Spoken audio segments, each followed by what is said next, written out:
ঈদ শেষে কর্মস্থলে নিরাপদে ফিরতে ট্রেন যাত্রায় বিকল্প নেই। তাই ঈদ পরবর্তী ট্রেনে যাত্রী চাপ লেগেই থাকে নীলফামারীর স্টেশনগুলোতে। তবে জেলার এই স্টেশনগুলোর যাত্রী সেবার মান নিয়ে ক্ষুব্ধ যাত্রীরা। উন্নত অবকাঠামো থাকলেও নেই বসার সুব্যবস্থা। পরিবার নিয়ে ট্রেনের অপেক্ষায় দাঁড়িয়ে থাকতে হয় ঘন্টার পর ঘন্টা। নীলফামারীতে ছোট বড় মিলিয়ে ৯টি স্টেশনের আধুনিক অবকাঠামো ও প্ল্যাটফর্ম নির্মাণ করা হলেও বাড়েনি যাত্রী সেবার মান। ঈদ শেষে রাজধানী সহ বিভিন্ন শহরে ফিরছেন কর্মজীবী মানুষ।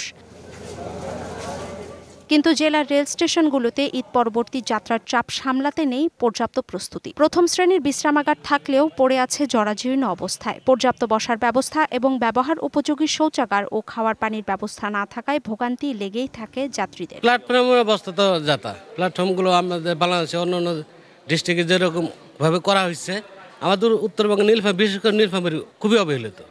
যাত্রীদের বসার জায়গার একটু সমস্যা আছে। তারপর ওয়াশরুমের তো বেহাল অবস্থা। ওয়াশরুম আছে কিন্তু বাট ইউজ করার মতো না আর কি।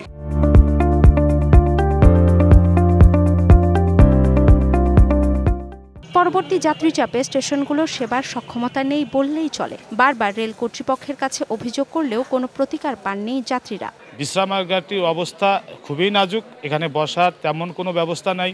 আমরা অনেকবার ঊর্ধ্বতন কর্মকর্তাদেরকে জানিয়েছি, কিন্তু যেটা বললাম আমরা কখনো প্রতিকার পাইনি। কিছু প্রতিবন্ধকতা থাকলেও ঈদ পরবর্তী চাপ সামলাতে ও যাত্রী সেবা দিতে প্রস্তুতির কথা জানান স্টেশন মাস্টার। ঈদের সময় স্বাভাবিকের তুলনায় মোটামুটি একটু যাত্রী চাপ বেশি থাকে।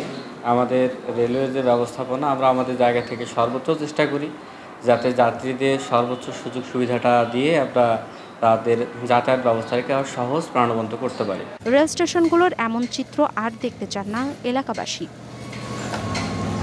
DBC news desk.